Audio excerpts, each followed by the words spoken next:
The FNL Network Talk Show. Hello, everyone. Welcome to FNL Network Talk Show. I'm really excited to be here. My name is Eugenia Kuzmina, and I have my incredibly talented co-hosts with me. Really excited to talk with them today. Please meet Sean, Estefania, and Cat. And welcome to the show, you guys. Thank you. Here. Thank you. I'm pleased to be here. Yeah, so excited. So we have three topics to discuss and maybe some more. First topic, I was thinking, I'm sitting in the library with millions of books and I was like, okay, maybe we should talk about books, because I think they do change our lives in some way. And I was curious to know, what are three books that absolutely changed your life and why? Who wants to go first? Okay. I was made to read like Shakespeare, Dickens, Chaucer at school. And when you have to learn Old English and you have to talk about slacketh, neckeths and all that sort of thing, it kind of put me off books. I must admit, I did like Sweet Valley High, and that's probably why I ended up in California. I'm going to say things that influence me aren't necessarily books. I'm influenced by travel, people, encounters, art, fashion. I'm a very artistic, colourful, flary person. And I think life experience, that's what's dictated my life. So for example, I used to love a show in the UK called Trigger Happy TV. And then I created my own version, which was a sexed up version of it, which ended up on Sky TV. Now, anyway, when we were recording that, I was invited into a radio station to do an interview. And I loved it. It was like, oh my God, this is so amazing. And I ended up in broadcasting school. And my whole life is kind of, I don't know, my whole life, it's experiences I've had have led to future choices and career choices and choices of where I'm going to live. And it's like people I meet, friendships, even doing something like this, it will inspire me to do something. I'm not a massive book person. I do like the gossip magazines. Got to admit, I love the gossip magazines. And like I said, I loved Sweet Valley High as a kid. It was escapism.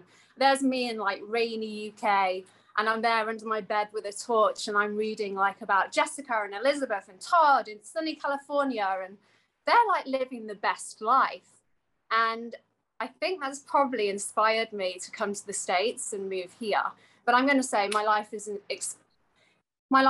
inspired by just people, experiences, travel, just the whole world, everything. I'm very much a people watcher. So little things will trigger me off, and they'll trigger off creativity in me, or they'll trigger off, I really want to try that, or I must do that. And that's how my life has changed. It's not through books, but that's just me personally. I'm not a massive book person, apart from the gossip magazines. Well, what do you think about the royal family? There's so much gossip now, no? Like, oh, I love it. Harry and Meghan, and oh my God, it's just, I mean, everything's heightened by the media, and the media kind of got the wooden spoon and they're stirring the plot, and who knows what's actually going on? Because I mean, we're told one thing and it's allegedly this, you know what I mean? Who knows how much of a bad relationship, say, Harry and William have. I just love it. I get very involved. I love Kate, and she's kind of like straight-laced, and she was kind of like the birthing cow, and she's very much Cow? A birthing cow. That doesn't sound flattering. She did have a baby. No, did William come in and pull it out with a cow? She's amazing, but she did what she had to do. She popped out the heirs and the future heirs and the backups and all that. That's what I mean by birthing cow. It's nothing horrible. I think it's just like I think it's an English expression. Yeah, sure. I was telling my mom that. Hi, birthing cow. But I mean, she's absolutely phenomenal. I love her, and I like Meghan. I'm going to say, in the media's eyes, and I don't know Meghan, never met her, but she's been created to be the wicked witch of the West. And I love that. I love the fact that it's a drama. Well, I'm sad the boys got bald. First William, now Harry's bald. I'm like, aw. They look like their own babies. Oh, well.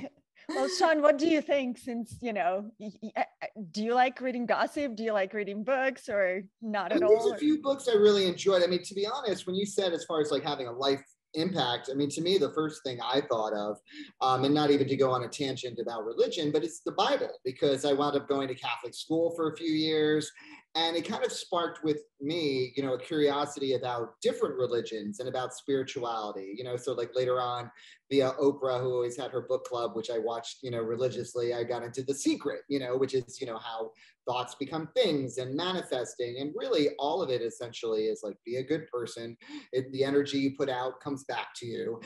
You know, there's rules and guidelines to living, you know, and there's certain things where I know a lot of times religion's like, oh, well, do this, do that, don't eat pork, don't eat this, you know, shellfish. But I mean, I look at it, you know, it was guidelines back in the time when they didn't have proper cooking. So if you had a bad oyster, you're dead. If your piggy was a little sick, you're dead. You know, they didn't know how to cook it properly. They didn't have, you know, the Food Network to teach them.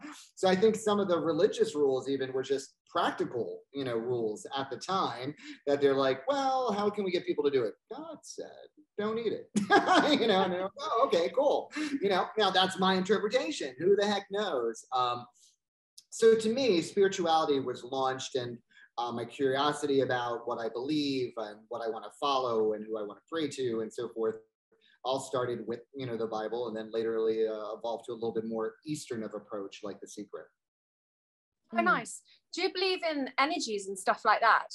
Oh, definitely. I'm into like different energy work. Like there's like Joe Ray and there's vortex healing. And, you know, the idea is, well, to me, it's as simple as like an emotion. You know, you can't see love, you can't see hate, you can't see anger, but people can die of a heart attack. So I think everything kind of starts on like a energy level, on a spiritual level, whatever you want to call that. I mean, even too, if somebody's having a heart attack, often they resuscitate them by putting electricity into the body. So it's all energy and matter and so forth.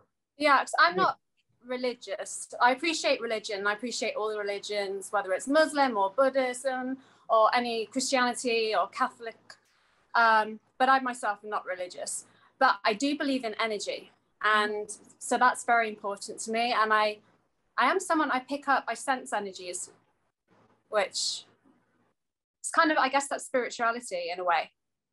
So sure. I have chills sometimes when you said that, like it happens all the time. I'm like, yeah, I can feel that about you straight away. We just met first time, but it's fascinating, you know, what you said. And like, it's interesting. You taught me, Kat, that like not everybody likes books, you know, and like the topic, you know, it's so interesting how people, it's so different and interesting to learn. Estefania, do you want to talk about yourself? Yes, of course. It's so funny that Sean said that, because I was thinking about this, like, how do you ask this? I always like to read, always. I'm the other hand of this.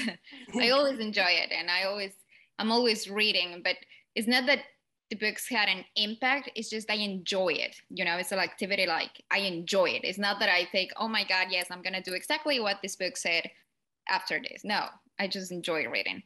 But with The Secret, happened something really different for me with books. I read The Secret and I was thinking, oh my God, maybe this is a cliche. Maybe it's like, okay, they're gonna say, oh my God, this girl is so basic.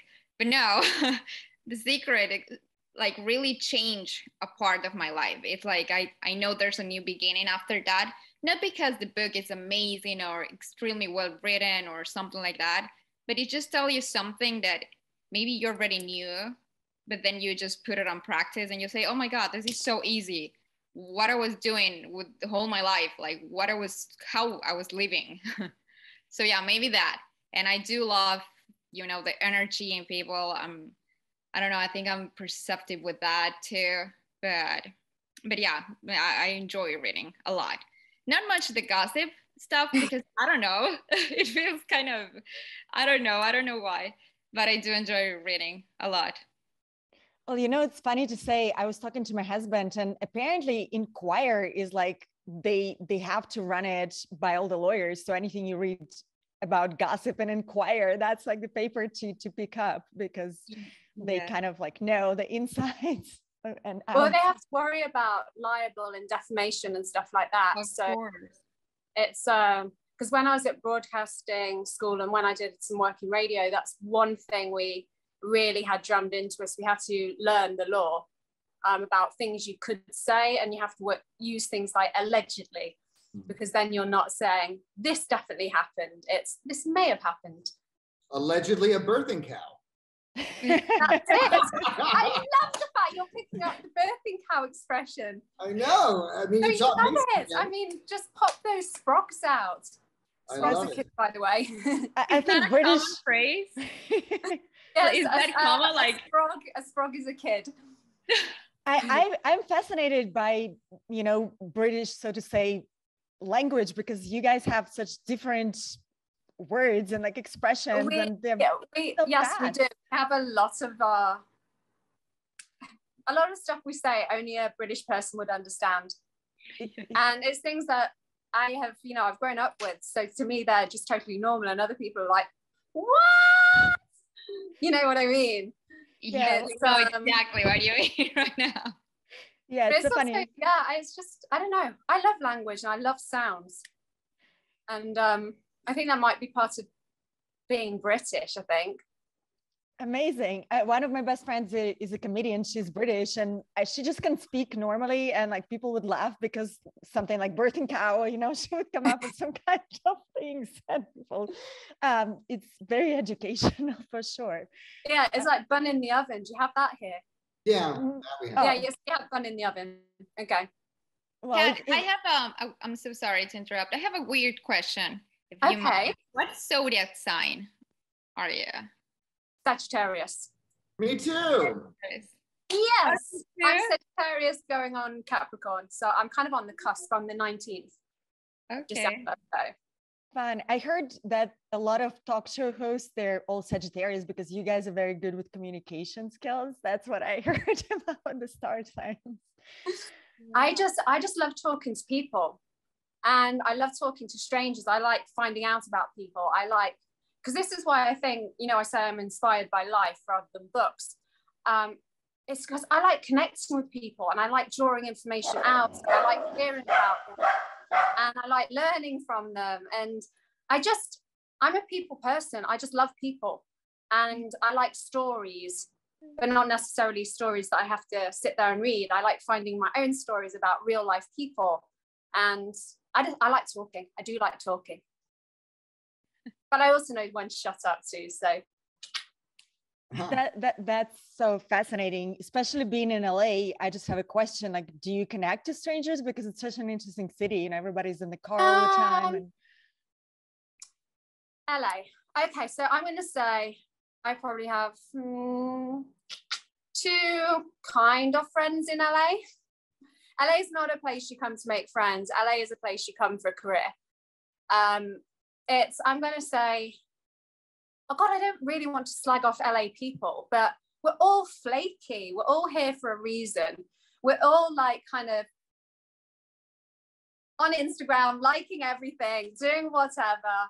But we're all, in a way, I'm going to say it's a very self-centered me city. And I think, you know, it's like you're moving apartment and your 2 friends suddenly gone. You know what I mean? It's not like the people I grew up with. I'm from a very working class area in the UK. So it's called Colville because it was a mining town. And people there, you could call them at 4 a.m. and they would be there for you. They would come around to your house. They would do whatever. Here, it's kind of like ghost. You know what I mean? And that's not to say I don't love the people here and I don't like the vibe. It's just very different because we're all here and we're all a bit self-centered and we're all tunnel visioned about career. And then you get pockets of different, you know, people that are not here for a career, but I tend to meet career people. That's so true. So profound, you know, and on that note, like, that's why I'm surrounded by books, because I'm also in LA. And sometimes I find that relationship with books is like more real, you know, than just going out and, you know, with flaking friends. And yeah, I mean, we love collecting books with my husband, and just fascinated by languages as well. I think just because it's not my first language, I kind of grew up, speaking Russian and then French, and this is my third language. So it's always interesting to see how you perceive like third language in a different way. And I love reading just to learn more things. And I think for me, the three books that changed my life, and they did change my life in so many ways, I think, especially when you travel, a lot of times as a model, you don't have time to see people as well. So you're always surrounded by books. One of them is pretty basic. It's The Power of Now by Eckhart Tolle. And I remember, sometimes you can be an overachiever in life. In my case, I grew up on food lines, and, I was always like, go, go, go, next thing, you achieve next thing. And you're never really present. I'm wearing this earring just to remind myself about anxiety because we all can get into that. And I remember reading this book one day, and it just really put me in the present moment. And it was fascinating because you don't have to worry about anything else rather than just being alive. And I really experienced, after kind of reading it, the pure joy, of being, which definitely changed my perspective. And I think life is all about like expanding your consciousness in so many ways. And I felt that moment really helped a lot, especially with having kids and, adding that on top of work and things like that. The second book, I would say it was Little Prince, which I read in French, and Saint-Exupéry who wrote it. And I love that book so much because it really reminds you to see things underneath the surface and look from like child perspective sometimes, because, when we grow up, we become very rigid. And I do notice that in myself. And that's why I go to therapy a lot of times. But I think that looking in the world as a child and having kids, it's just such a beautiful thing. And, as an artist, you kind of have to do that, not have to do that, but I think any artists have that, capability of looking in the world in a very different perspective. And the third book, I would say, it's an interesting book. So it's by Robert Greene, the writer who wrote 48 Laws of Power, and it's daily laws. And why it was so changing for me, because I really understood the power of emotional intelligence when you communicate with people. And it taught me to be, not so rigid as well, in a way that you have to understand people's perspective. Like, I'm a totally hopeless romantic, and it's so easy to project onto others, that they have the same morals and, things that matter to me matter to them. But I think this book really teaches you to, communicate with anybody by listening and knowing that they might have a different perspective and like what is their intention. And especially living in LA, I think this book is very helpful because I do feel that in the city, everybody has like an underlying intention and it's not always revealed. And it's like, okay, how do I know what really is happening? Like, and what do you want? And I can help you faster that way. So it's like a little reminders, but I think books for me personally are so important. Like Orson Welles, who was writing about the society where books were burned, and that's how you educate, and kind of get rid of the history and put the history that you want on top of that. So yeah, I mean, that's my perspective on that. Well, you brought up a funny memory, not now, but like just the topic for me about books, because I remember growing up in America, we'd have the scholastic books as like a list of what, to read. And then it was Catholic school. So they'd be like, well, we're not sure about these, or like the banned list. And I would always order from the banned list because I'd be like, abortion, yes! I'd be like a hamburger. And then I'd be like, a snuff film, Bret Easton Atlas, yes! So like, and I'd be like reading it and I'd be like, oh, that even happened? I didn't know, because I'm like 12 or 13 at Catholic school. So I had very sheltered in a small town. So I'd like get all the banned books to find out all the scandal, dirtiness, and horrible things in the world. And then I would share it with my classmates. So oh my God. That's what excited me about reading, finding out the worst part of human nature. That's so funny. Well, on that note, my kids never read anything. Literally, they're on their computer all the time, especially on TikTok. Like my daughter lives in TikTok. She's 10. And I'm curious how you guys think. Like we definitely live in a new society where things, like even my therapist says, things that really matter are likes, NFTs, and cryptocurrency. And I'm like, these are things that you can't touch. And apparently, if you have 1 million likes, it's more important than having $1 million, because with the 1 million likes, you can charge somebody to get them $3 million, So it's interesting. What do you think about that? And like, I see an effect on my kids for sure, with their friendships, like they don't communicate at all. And a lot of times you can read the newspaper and you can see like kids and teenagers have anxiety even talking. I heard about somebody, like some teen, he wouldn't even answer the door to like Postmate because he just has the anxiety issue of like communicating with another human being. What is your perspective on that, and just relationships and social media and like our world this time? Okay, I hate Instagram. I can't stand it. I am on it. I don't post very much. And I'm going to have to start because it's a career tool. I hate the likes. I hate the filters, the fakeness of it. I think it is so bad for mental health, which is kind of why I've stayed away from it, because I think it's a catalyst for disaster for kids, even for adults. It makes you feel inadequate in your own life and everything else, because people are posting these fake pictures, which they've quite obviously set up, having fun at the beach, living the life on a yacht, whatever, photoshopped, filtered, Kardashian trimmed, you know what I mean? You can alter your lips and everything else. And I think the whole mentality of social media has become so corrupt. I mean, originally when it was started, it was about keeping in contact with friends and stuff like that. And it was basically like a pen pal thing, but online. And now it has become this destructive, nasty force that we all need, because everybody needs it, especially working in the entertainment industry. It does actually matter. And casting directors ask you, what's your Instagram handle? And so I'm kind of reluctantly having to go back on it. But I just think the whole likes thing, I mean, hell, you can buy likes. It doesn't matter. You can buy followers.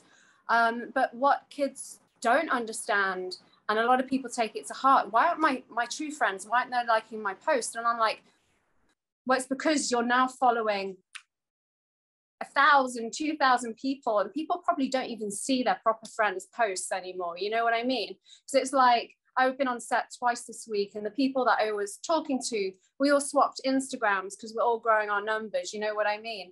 And it's just fake. It's fake. And I think friendship, you're lucky if you count your true friends on 5, 10 fingers. You know what I mean? Solid friends, probably one hand.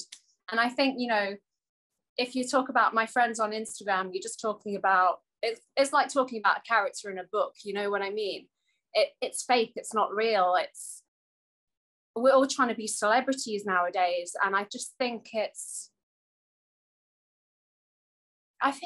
just destructive. I mean, everyone's getting Botox. I get Botox, getting fillers, stuff like that, because we feel the need to be so perfect, and like plastic surgery and stuff like that. I mean, it's creating a catalyst for all that. And it is bad for mental health. I mean, I'm going to say I have had 2.5 boob jobs. The half was corrective surgery. And then I had a removal. I've done the Botox and stuff, and a couple of other surgical things, because I've felt inadequate, And I just think Instagram likes, you've got to learn to just not care. Because if you do care, you're on the spiral down, just hitting self-destruct after self-destruct, because we shouldn't compare ourselves to each other. We should be supporting each other, and we should be helping each other to achieve goals. And Instagram is just a work tool. That's all it is. It's a work tool. So I don't know what anyone else thinks, but.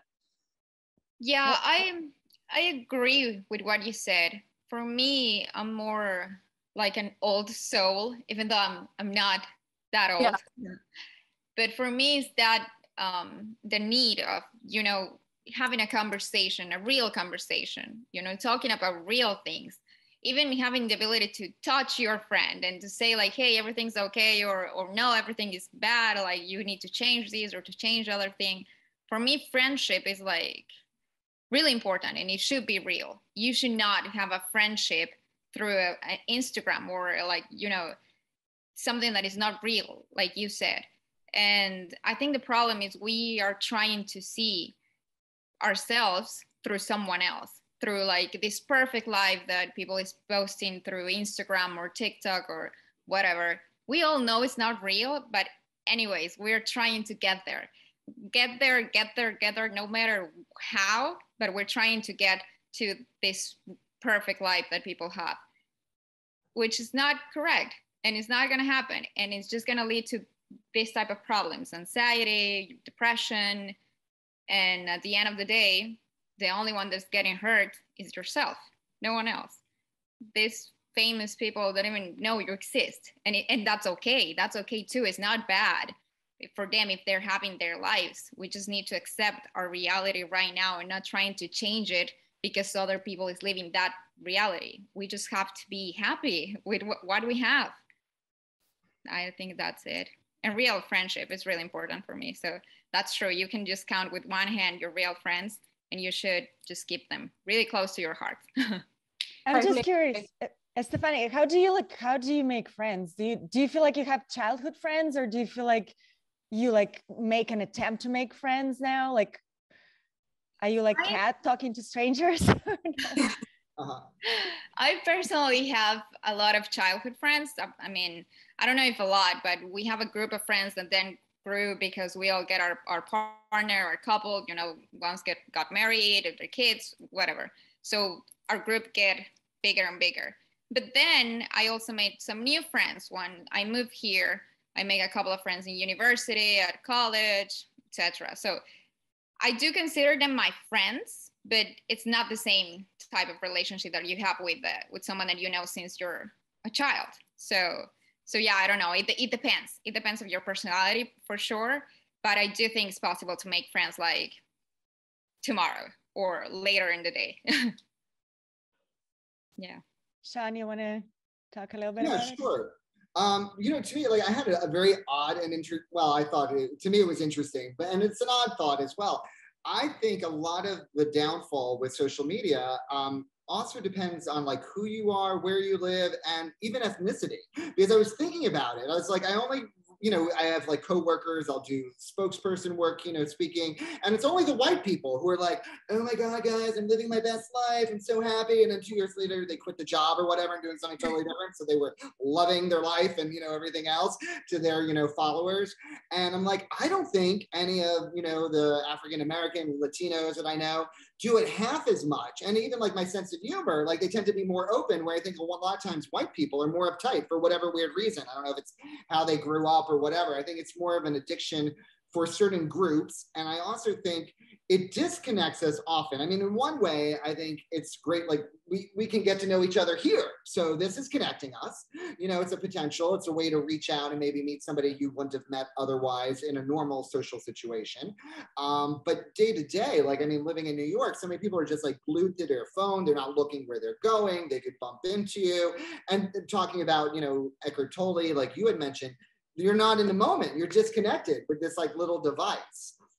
And I don't know if it's just the gays or not, but like, I know, you know, I used to go out and you could pick up somebody and just, you know, get it on. Now you have to go online when you're out at the bar because the person's afraid of rejection. So it's like, they're 2 feet away. I'm like, what do you have to do for a PJ, people? Like, so this is just adding a lot of complication. That's what I'm saying. So that's my take on it. I love it. You know, I read somewhere that people actually get married in the middle on Instagram, and it's like, oh my God, you know. Yeah. So Like Facebook Live, could you imagine? Like, to me, it's so silly, you know. That's crazy. Absolutely crazy. And even from around the world, you know. Because you talked about you have to go online to meet people. Do you do the Tinders and the swiping? I have. I mean, and occasionally you can meet somebody, but then like the thing is, you never know. Like a lot of times, I'm like, where are you? And they're, in another country. And I'm like, well, bye. And, because I'm like looking to date. And I also even expand my, circle of friends. And funny enough, like a lot of my friends here in New York, because a lot have moved away and I've been here for quite a while, are like women in their 60s, which I think is extra funny, but they actually do social activities and go out. And it's probably because of the age group, as well as like the younger you go, the more probably like disconnected, phone-based, closed circles. And I mean, even too, the internet is what led to like our current state of politics. Everybody creates their own bubble, so there's no real reality. And as far as like, even reading and culture, you only have to be exposed to what you want to. So if you never want to listen to anybody but Taylor Swift, you don't have to. I mean, if you only want to, watch Bravo TV, you can just do that. I mean, you can create such an isolated world that really keeps you closed down from reality and from others. For sure. Look at the pandemic. I mean, we didn't had anything to do, and we were in this bubble watching TV shows, watching everything that it was out there, reading things that we don't even knew they were true or not. That's the thing with social media for me. It is kind of scary because I'm reading all of these things, and then I want to tell the stories that I read, but I don't know if they're true. So that's the thing with social media. It's really good as a tool, but it could be dangerous too. And during the pandemic, like I would watch trashy TV like My 600-Pound Life, and I just kept eating. I'd be like, I'm not that fat yet. So we all cope however we need to. Yeah. I'm all about selling Sunset. I really, it's like, God, I love it. I mean, hello, I want to be Christine. I like, no one wants to be Christine, but I do. I think the wardrobe, I think the fact she doesn't care an F. I mean, I just love that stuff. I like eat it up. And I like the fact it is so fake. It's amazing. I just love it. It's kind of like Instagram, but on TV. It's wonderful. It's a cool show. Actually, we almost bought a house from the guy, Chris, I think his name, or what's his name? The guy who started. Jason. Yeah. Jason and Brett. Yeah, Jason and Brad. So they have this company on the Sunset because I live not so far, and it is a fascinating show, and they really lucked out because humans like to watch crazy things, right? Somehow we're attracted to like gossip and like what's happening in other people's lives. I think it's just human nature. And, for me, it's the same thing. Like it's so controversial. And like, on one hand, I know that it's the future and you can either go with it or like be left behind. I know I'm just such a small part of, the progress that where humanity is going. You can't like stop it, or, you can have an opinion about that. And sometimes I do get nostalgic, and, I want to have those conversations. And like, I love the fact that you have a horse, like there's nature, and it's like humanity, it's human. And I think in pandemic, it was very hard. We used to do as comedians shows on Zoom, and you do a show in the void and you don't have that like feeling of connection and being present on stage, with other humans and sharing humanity and community. Well, it's not like the feedback, is there? I mean, you get a vibe off the audience, you get feedback, what's working, and they give you that oomph. Whereas if you're doing it, it's like, I hate self-tapes. I just find them hideous because you're looking at yourself and you're thinking, oh my God, I don't look so great today. Because I'm very vain, by the way, very vain. But I just find it stagnant. It's bland, it's stagnant. You know what I mean? It's like if you go and you meet people at a casting office and you're sat there and you're talking and you're kind of running your lines and you go and meet the casting director and stuff, it is an experience. And it gives you that kind of bit of adrenaline to go that extra mile in the audition. You know what I mean? Mm-hmm. I find the phone life, I find it very stagnant. Absolutely. Yeah. It's interesting. I mean, I was talking a little bit on another show that I was in Cannes, and like, I was fascinated how this world changed because all the TikTokers were there and they were the real stars. And even in Hollywood, I mean, I'm kind of a little bit disappointed that producers that go after TikTokers and not specifically actors, who are trained in Shakespeare and who actually put so much work, and it's all based on likes, which are fake. And it doesn't make any sense. Where is the real skill or talent or, you know, any kind of humanity or connection. It's all about, okay, who's the next biggest TikToker? And it's just so addictive, and we're all looking for like instant gratification, and it's so narcissistic, I think, as well. You know, like you go to the most beautiful place with amazing sunset and you start taking pictures of yourself for like an hour, and you take away that from humanity. And you know, it's like all these fake friends on Instagram and who's with who, and you're friends with every celebrity just because you can DM them, you know, and things like that. I am very concerned about like my kids' generations, you know, and cultural where it's moving, like in Hollywood, you know, we're such a big part of storytelling as, you know, humans. And if the TikToker is going to dictate where we're going, people are just going to do more TikTok and be inspired and like addicted. And I feel it is like heroin, you know, it's like you just want it more and more and more. And I'm guilty as well, you know. I don't know, like I watched the film about Harvard Analytica, I think it's on Netflix, the Greatest Hack, it's called, documentary, where they say that they hacked all the data from all the people, and you know, that's how they can rig elections. So basically, I feel like we'll work for some cloud where they can just resell you whatever you want to, you know, whatever addictions you have. So yeah, I mean, I do miss friends, you know, sometimes working a lot since young age and like traveling all the time, it was very hard to keep up with the same people, you know, because you never know where you're going to be the next day, like with modeling, and you know how it is with like acting and things like that.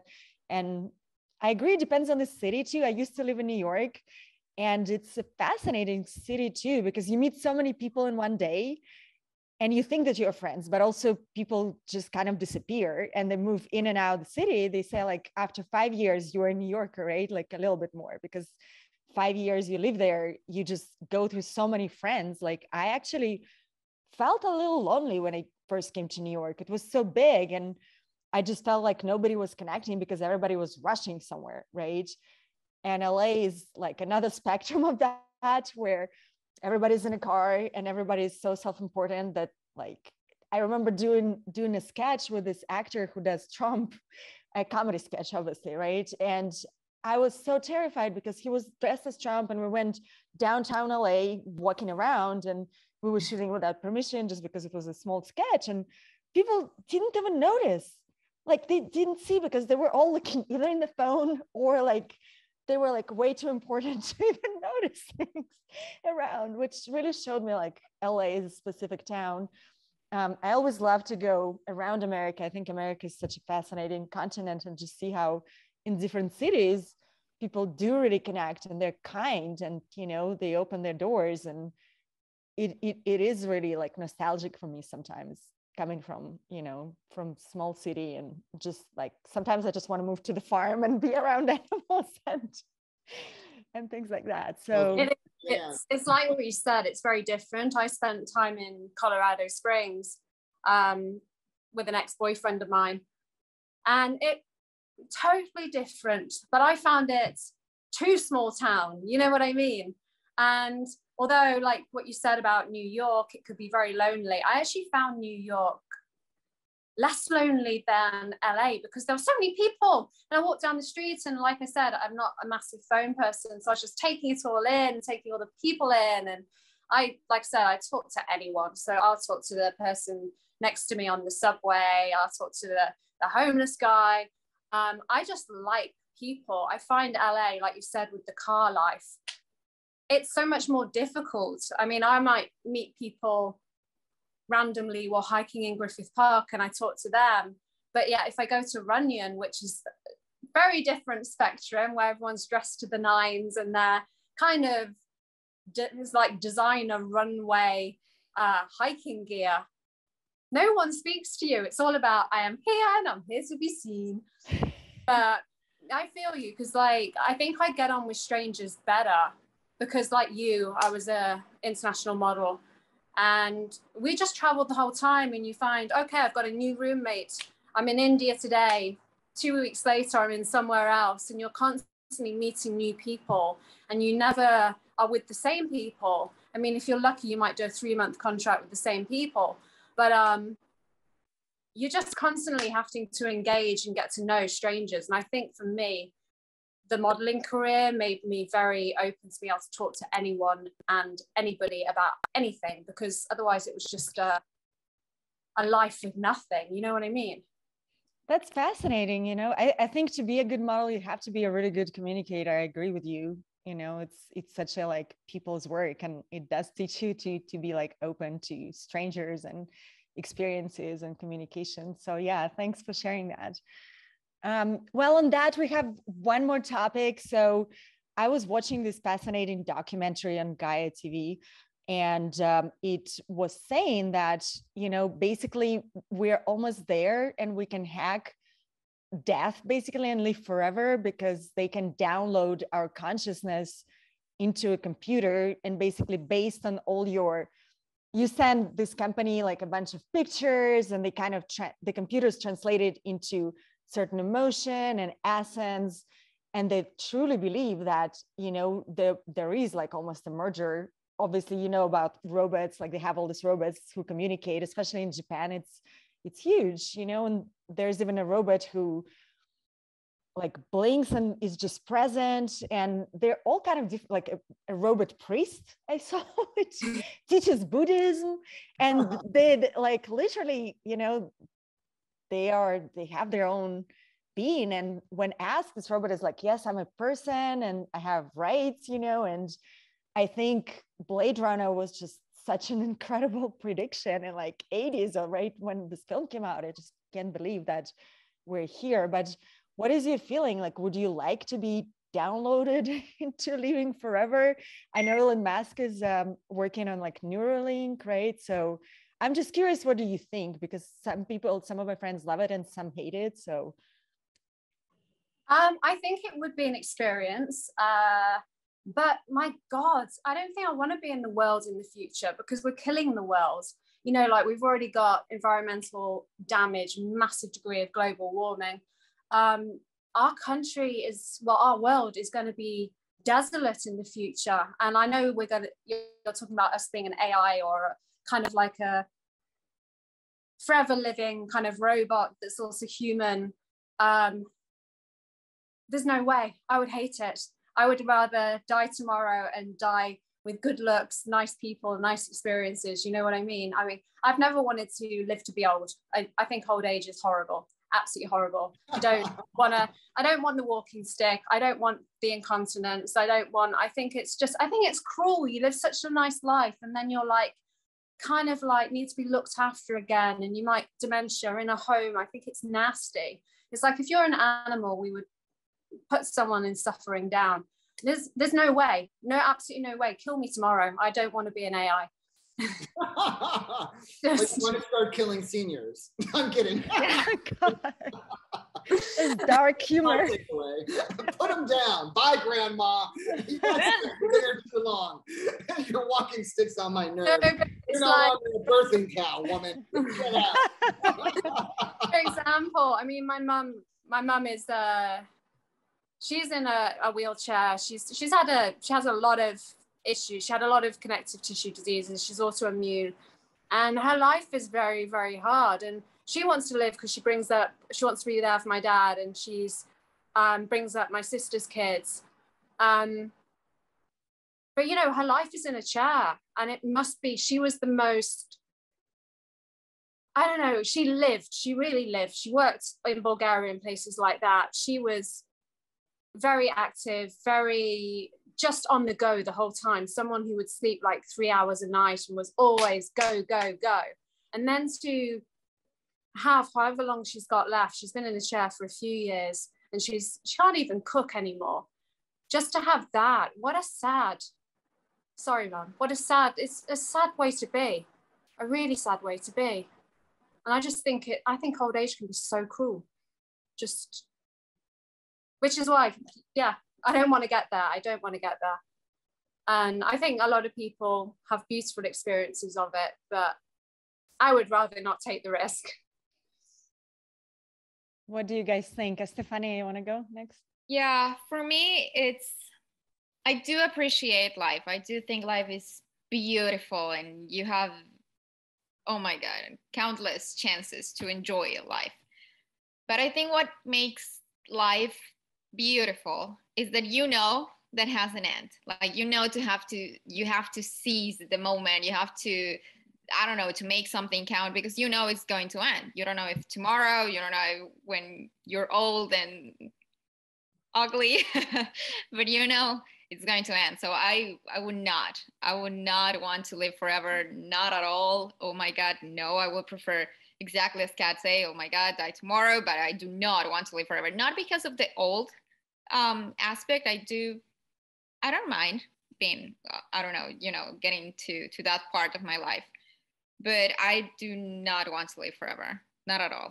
Just because I know that I will enjoy more if I knew that, knowing that it's going to be, done someday.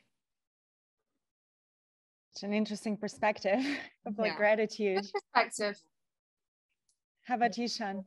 Yeah, to me, it's not the quantity, it's the quality of life. I mean, so I think you can live a long life and still be healthy and vital. I think culturally as well, we don't respect the elderly in our country, at all. And we view aging as something very negative. Whereas if it was more Eastern, they tend to be healthier, they respect the elders. Even to, I'd seen a documentary where they were mentioning even the Neanderthals would carry around the elderly, and they would only keep people who contributed, but what they contributed is how they survived, because most of the people didn't live that long back then. So that's why they appreciated them for being there and to teach them, I guess, survival steps, etc. As far as the artificial intelligence, I think a lot of it's vanity. Like Walt Disney, he froze his head because he wants to come back. I mean, so if you're rich and vain, I think there's always been something. I think now all the rich, talking about our planet like Cat did, are going to space. I mean, if every billionaire is buying a spaceship, I think that's where we're going, kids. I mean, I'm just saying. I mean, it'll be like they'll take me with them, So as far as, some of the technology, I'm all for like harvesting or recreating organs or whatever to have like transplants and a better quality of life. I think you can get somebody's essence, maybe general personality, good luck trying to get mine, downloaded into like some sort of, bot. But I do believe in a spirit. I do believe there's something behind us, an energy. That's why even too with the social media, to your other point, I don't think, TikTok will ever always rule, or even, this show, eventually I think would be even stronger in person, because there's a different dynamic. There's a different energy, when it's live, when there's not like a screen in between, and something separating, people. So I don't think you can use that or any intelligence to, take your soul that I believe in and put it into a machine. What I would be open for, so if anyone listening is a vampire, I'm down to give my neck, because they tend to have servants, they have a mansion, you just have to bite a few people here or there. That I don't mind. You look good forever, so it's like blood is Botox, whatever, as long as I don't go to jail. I'm down with being a vampire. I like that idea. Hey, I like your vibe. I'm coming with you for that one. There you go. Yeah, I like that. Well, vampire facials, right? They're very popular now in LA. It's like, I've heard that. I'm not sure exactly. They put blood into your face? I've done it, guys. Okay, so they take your blood, like a big syringe full, and then they centrifuge it. Okay. And then you get liquid gold, which is like the most concentrated goodness, or the plasma, all the healthy bits that are going to regenerate, revitalize, replump your skin. And they can inject it into problem areas. So for example, if you've got kind of lines around your mouth or something like that, they actually inject in there as they would do filler. And then they microneedle with a microneedling pen or a roller, depending on your practitioner, or the liquid gold under the skin. So basically, because the microneedling, it opens up channels in the skin. So it gets in deep. So they'll do it like 3 millimeters or 5 millimeters or whatever. And the vampire facial, it helps with like acne scars or anything like that. It's great. Absolutely great. Really? So it works. Okay. Wow. Works. Yeah, for sure. And it's all natural, and it's like your own blood, which is. Oh, wow. Yeah. I mean, I'm all about that sort of thing. So I'll probably have to shut up before I give you a whole lecture on aesthetic beauty. Well, maybe we have time for like one more question or something. I mean, my perspective, I honestly ask that question just because I don't know, and I don't think I'm in the state of conscious to really understand that, you know, to be honest, because I have a lot of friends who are in Silicon Valley and they just like all for transhumanism, and they say, oh, we can't wait when you can like put that chip and like it will be like it's black and white and suddenly you see colors and like your conscious will be so expanded. And I did watch this documentary and it said like, you know, sometimes if kids are terminally ill, a lot of times that's what parents do. They take their essence, but is it helpful? You know, like, does it do anything? Is it really harmful in you know, in the longer run? So sounds really, like Pet Cemetery to me. The kid comes back. Yeah, it's, you know, I think it's not a good idea. You can never take the essence of someone. I mean, I don't think there's technology to do that. You know, I think it's like Sean said, you know, like that soul, the essence. Mm-hmm. I don't think you can do that. I mean, don't think so. I agree with you. And I, you know, just being around healers a lot of times, I think people who do construct machines, they go from their head and they don't include, you know, the power of the heart. Yeah. And I agree, there would never be like somebody, and who knows, the machines will destroy us or whatever, you know, in all this American Hollywood movies. That's what happens also from the 80s, right? I'll get back. I know, yes.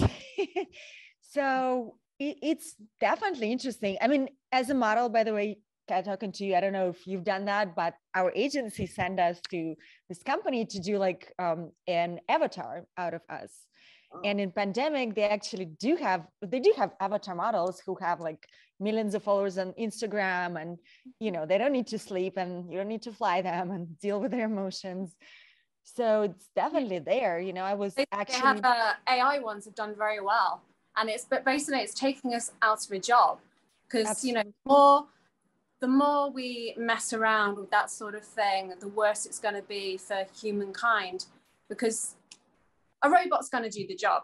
So how are we going to survive? You know, it's like you've already got it affecting the modeling industry. I mean, celebrities affected the modeling industry. The modeling industry is not what it was. Instagram affects the modeling industry. You've got a TikToker or an Instagram star that's going to be a cover model rather than this beautiful high fashion goddess who's a bit quirky, a bit different, but who's got presence. Instead, you've got, I don't know, Joe Average, who's got some Instagram followers. It's taken the art away.